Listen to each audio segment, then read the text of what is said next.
students, I hope you all be fine. Chapter number 10, physics class 10th. Chapter number 11, जैसा कि हमने पिछले lecture में किया था रिफ्लेक्शन ऑफ साउंड तक, इको तक हमने किया था। और आज हम 11.4 आर्टिकल स्टार्ट करेंगे, स्पीड ऑफ साउंड। अच्छा कि आपने यहाँ तक तैयारी तो कर ली होगी, पढ़ भी लिया होगा और पिछला लेक्चर सुन लिया होगा, वीडियो लेक्चर भी साथ साथ देखे होंगे, आपको चीज़ें समझ आ गई होंगी। इसके अलावा आपको कोई चीज़ समझ ना आए तो आप अपना फीडबैक देख सकते हैं। अच्छा, अब ये मैं जस्ट आपको इसकी थोड़ी सी गाइडलाइन दूंगी कि किस तरह से क्वेश्चंस को अटैम्प्ट करना है। 11.4 स्पीड ऑफ साउंड, ये स्पीड ऑफ साउंड के बारे में और ये रिलेशन ड्राइव किया हुआ है, हम कैसे स्पीड ऑफ साउंड फाइंड कर सकते हैं। ठीक है, एग्जांपल आ जाती है 11.2, calculate the frequency of sound wave of speed and wavelength. अब स्पीड भी दे दी गई है और वेवलेंथ भी दे दी गई है, ये वेवलेंथ ये स्पीड, यहाँ से फ्रीक्वेंसी हम फाइंड कर सकते हैं। ठीक है, ये हमारे पास एग्जाम्पल होगी। अब हमने करना है next article, मेयरिंग speed of sound bye ecosystem, के इकोसिस्टम इको मेथड से हम कैसे स्पीड ऑफ साउंड मेयर कर सकते हैं। सबसे पहले हमने इसका अपरेटस लिख लिया, उसके बाद हमने इसका प्रोसीजर लिख लिया। ठीक है, एज इट इज़ आपने याद करना है इसको। अच्छा, इसके बाद एग्जांपल आती है, flash of lightning is seen 1.5 second earlier than the thunder, how far is the, वही वाला फार्मूला यूज़ हो रहा है, इक्वल टू वी टी। यहाँ पे हमारे पास ये वाला फार्मूला यूज़ हो रहा है। दो चीज़ें आपको दे दी गई हैं, तीसरी चीज़ आपने फाइंड करनी है। नेक्स्ट आर्टिकल आता है 11.5, नॉइस पोल्यूशन। नॉइस पोल्यूशन क्या होती है, इसमें सब कुछ आपको यही बता दिया गया है। ठीक है, नॉइस पोल्यूशन क्या होती है ये आपने पढ़ लेना है। अच्छा, एक्टिविटी आ गई हमारे पास, इसके बाद ये एक्टिविटी भी आपने कर लेनी है। इसके अलावा मैं आपको नोट्स दिखाऊंगी, उसमें से इन क्वेश्चंस के आंसर भी आपको मिल जाएंगे। ठीक है, आर्टिकल आता है 11.6, इंपॉर्टेंस ऑफ अकॉस्टिक्स। अकॉस्टिक्स क्या होता है हमारे पास और इसकी इंपॉर्टेंस क्या है, ये सब कुछ यहाँ पे डिटेल में गिवन है। वीडियो लेक्चर से आपको अच्छे से समझ भी आ जाएगी। नेक्स्ट आर्टिकल है हमारे पास 11.7, ऑडिबल फ्रिक्वेंसी रेंज क्या होती है, ये इसकी डेफिनेशन ये है। इसके अलावा इसके अंदर ऑडिबल फ्रिक्वेंसी रेंज दे दी गई है, ह्यूमंस की भी दे दी गई है, एनिमल्स की भी दे दी गई है, बाकी सब की MCQs बन के आ सकते हैं। इंपॉर्टेंट है, ये आपने याद कर लेनी है वैल्यूज़ और पूरा पढ़ भी लेना है। नेक्स्ट आर्टिकल आता है हमारे पास 11.8, अल्ट्रासाउंड क्या होता है और इसके यूजेस क्या हैं। ये अल्ट्रासाउंड की डेफिनेशन, ये सारे इसके यूजेस आ गए। ठीक है, ये हमारे पास हो गया है इस चैप्टर का एंड। ये सारे यूजेस हैं, सारे यूजेस करने हैं आपने। ठीक है, अब हम आते हैं मल्टीपल चॉइस क्वेश्चंस पे। मल्टीपल चॉइस क्वेश्चन हमें दिए हुए हैं ये, और चूज़ द करेक्ट आंसर। अच्छा, या तो आपने टिक करना होता है या सर्कल करना होता है। ठीक है, इन दोनों में से आपने कोई कर देना है। ये भी वीडियो लेक्चर में आपको रीजनिंग भी बता दी गई है और अच्छे से एक्सप्लेन भी कर दिया गया ईच एंड एवरीथिंग। ठीक है, फिर रिव्यू क्वेश्चन आंसर आ जाते हैं। अब मैं आपको दिखाती हूँ नोट्स, इसमें हम रिव्यू क्वेश्चन आंसर भी करेंगे, कॉन्सेप्चुअल क्वेश्चन भी और न्यूमेरिकल्स का भी मैं आपको बता दूंगी। न्यूमेरिकल वीडियो लेक्चर में आपको अच्छे से समझा देंगे, ये आपने खुद करने हैं, प्रैक्टिस भी करनी है। ठीक है, अब हम आते हैं नोट्स की तरफ। अच्छा, हमने किया था अपने पिछले लेक्चर में क्वेश्चन नंबर 26 तक, और जो एक्सरसाइज का क्वेश्चन नंबर हमारे पास 14 था। अब हम आते हैं क्वेश्चन नंबर 27 पे, calculate the minimum distance between source and obstacle for production of echo, कि हमने मिनिमम डिस्टेंस बताना है सोर्स और ऑब्स्टिकल में, इन दोनों के बीच में कितना डिस्टेंस होना चाहिए, मिनिमम डिस्टेंस के इको प्रोड्यूस हो जाए। ठीक है, ये इसका आंसर है।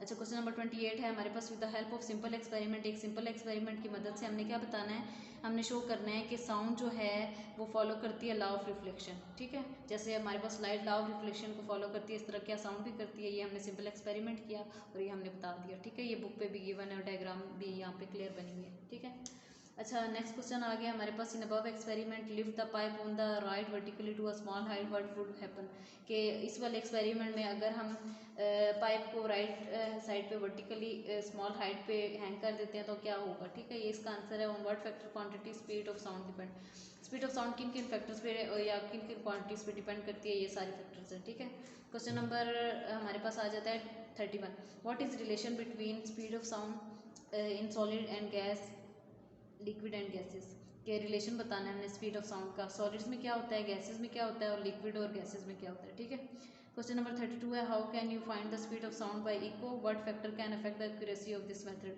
कि हम कैसे स्पीड ऑफ साउंड इको वाले मेथड से फाइंड कर सकते हैं। वो मेथड हमने अभी बुक में भी देखा है, और कौन कौन से फैक्टर जो हैं वो इसकी एक्यूरेसी पे डिपेंड करते हैं। ठीक है, अफेक्ट करते हैं, ये हमने मेथड भी बता दिया।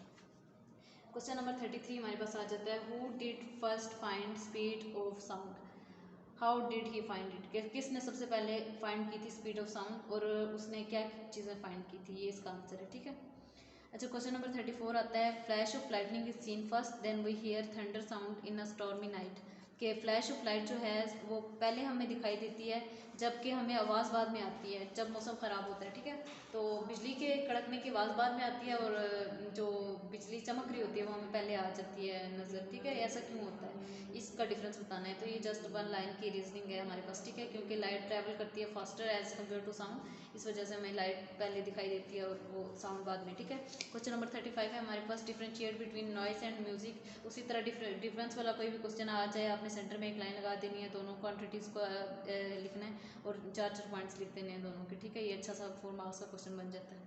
इस तरह से आपने इसका डिफरेंस बता दिया। नेक्स्ट क्वेश्चन हमारे पास आता है question number 36, what is recommended और safe level of noise in different countries, के रिकमेंडेड या सेफ लेवल नॉइस का क्या है बहुत सारी कंट्रीज़ में, तो ये आपको इसका आंसर दे दिया गया, ठीक है। क्वेश्चन नंबर 37 है, on what factor safe level of noise depend, कि सेफ लेवल ऑफ नॉइस किस किन फैक्टर्स पर डिपेंड करता है, 2 फैक्टर दे दिए हैं। क्वेश्चन नंबर 38 है, व्हाट इज़ अकॉस्टिक, अकॉस्टिक क्या होता है, इसकी डेफिनेशन ये है। क्वेश्चन नंबर 39 है हमारे पास, व्हाट इज़ अकॉस्टिक प्रोटेक्शन, कि अकॉस्टिक प्रोटेक्शन हम कैसे कर सकते हैं, वो उसका मेथड दे दिया गया है, ये हमारे पास है, ठीक है। अकॉस्टिक प्रोटेक्शन क्या होती है, इसकी डेफिनेशन है।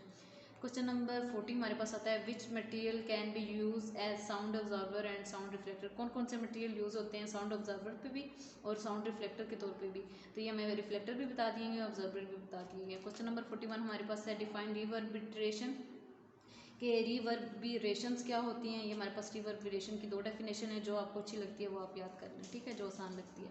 क्वेश्चन नंबर 42 हमारे पास आता है, how can you avoid reverberation in a hall, कि हॉल्स में रिवर्बिरेशन को कैसे अवॉइड कर सकते हैं, ये इसका आंसर है, ठीक है। किस तरह की हम वायरिंग या कंस्ट्रक्शन करते हैं तो इस तरह से हम यूज़ कर सकते हैं। क्वेश्चन नंबर 43 है हमारे पास, why are the ceilings of halls are curved, के जो सीलिंग होती हैं हॉल्स की, वो जो छतें होती हैं वो कर्व क्यों होती हैं, तो ये इसकी रीजनिंग है और साथ डायग्राम भी दे दी गई है। क्वेश्चन नंबर 44 है हमारे पास, why sometimes curve sound boards are place behind the speaker in halls, के कभी कभार ऐसा होता है कि कर्व साउंड बोर्ड पड़े होते हैं हॉल्स के स्पीकर्स के पीछे, ऐसा क्यों होता है, तो ये इसकी रीजनिंग है और साथ इसकी डायग्राम भी गिवन है कि किस तरह से साउंड की रिफ्लेक्शन वगैरह होती है और ये सारी चीज़ें। क्वेश्चन नंबर 45 जो है वो हमारा एक्सरसाइज का क्वेश्चन नंबर 15 भी है, और what do you mean by audible frequency range, does it vary with age, कि ऑडिबल फ्रीक्वेंसी रेंज क्या होती है, वो डेफिनेशन हमने बुक में भी पढ़ी थी और ये पूछा गया है कि एज के साथ भी वेरी करती है, तो हाँ करती है, छोटे बच्चों को सही सुनाई देता है, ज़्यादा अच्छा सुनाई देता है, जबकि बूढ़ों को कम सुनाई देता है, ठीक है, ये रेंज भी गिवन है। क्वेश्चन नंबर 46 हमारे पास है, what are upper limit of audible sound frequency range for bats, mice, dogs, cats, इन सब की ऑडिबल फ्रीक्वेंसी रेंज पूछी गई है, ये सब की गिवन है, ठीक है। क्वेश्चन नंबर 47 जो एक्सरसाइज का क्वेश्चन नंबर 18 भी है, what are the uses of ultrasound in medicine, ultrasound के यूजेस पूछे गए हैं मेडिसिन में क्या है। सबसे पहले हमने अल्ट्रासाउंड की डेफिनेशन दे दी, उसके बाद इसके यूजेस मेडिकल में बता दिए गए, इसके बाद इसके इंजीनियरिंग में यूजेस बता दिए, इनको डिवाइड कर लिया, ठीक है। इन नोट्स से अच्छे से आपको नोट्स बने हुए हैं, यहाँ से तैयार कर लेना है आपने। क्वेश्चन नंबर 48 जो है हमारे पास, how do doctors diagnose disease internal part of the body using ultrasound, कि अल्ट्रासाउंड की मदद से डॉक्टर कैसे हमारे पास हमें डायग्नोज कर सकते हैं इंटरनल डिजीज़ क्या क्या है हमें, ठीक है, तो ये इसका मेथड बता दिया गया है। क्वेश्चन नंबर 49 जो है, what do you mean by sonar, sonar का क्या मतलब है, इसकी फुल फॉर्म आपने लिख देनी है, ठीक है। क्वेश्चन नंबर 50 है हमारे पास, how ultrasound is useful in finding depth of ocean, ultrasound कैसे है हमें हमारी मदद कर सकता है कि हम डेप्थ फाइंड करें ओशन की, किस ओशन की कितनी डेप्थ है, तो अल्ट्रासाउंड की मदद से हम फाइंड कर सकते हैं, ठीक है, ये फार्मूला यूज़ किया हुआ और इसकी मदद से हमने एस फाइंड कर लिया, डिस्टेंस।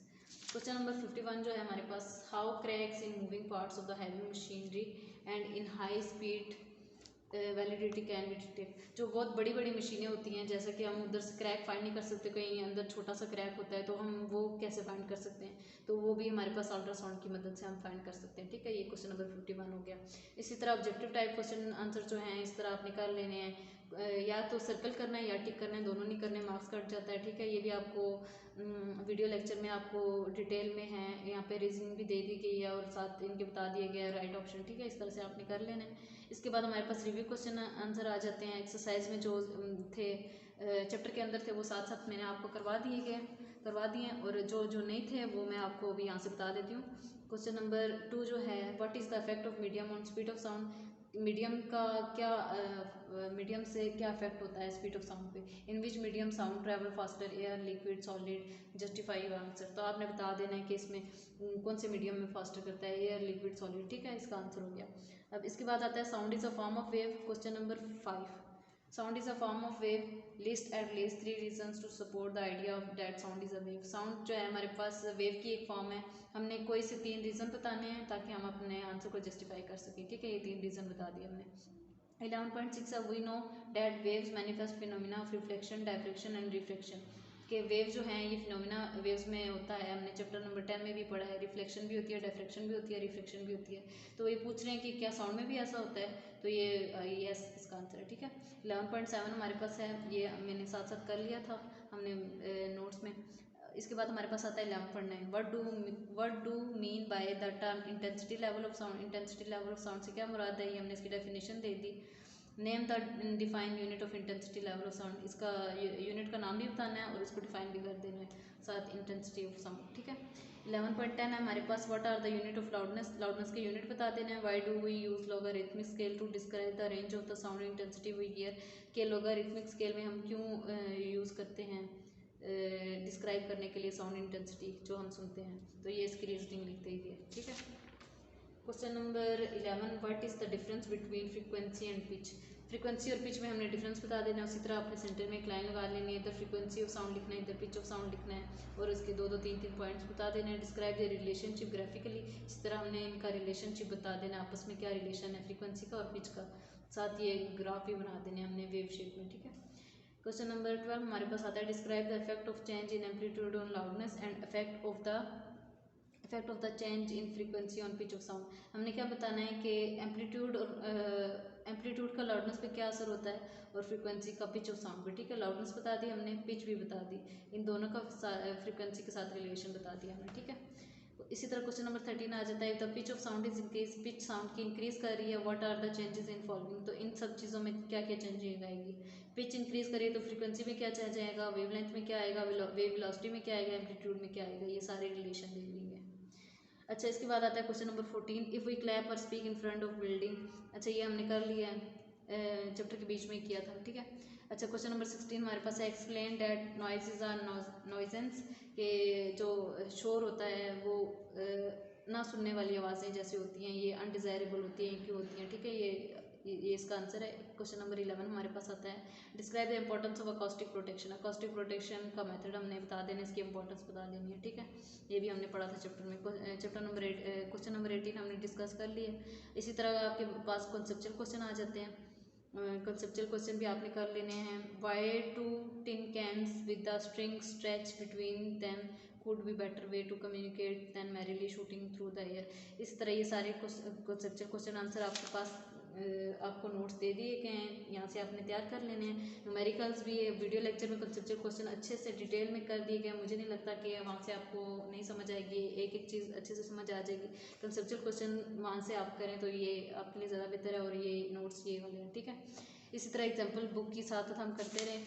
न्यूमेरिकल प्रॉब्लम जो हैं वो ये भी आपने कर लेने हैं। ठीक है, वीडियो लेक्चर आपने देखनी है, उसके बाद आपने अपनी नीट नोटबुक पे इसका सलूशन करना है। उसके बाद आपने दो से 3 बार प्रैक्टिस ज़रूर करनी है हर न्यूमेरिकल की, इस तरह से आपको आएंगे न्यूमेरिकल।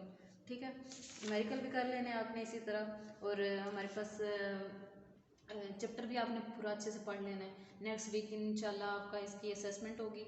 और अपना बहुत सा ख्याल रखिएगा। जज़ाकल्लाह खैर, अल्लाह हाफिज़।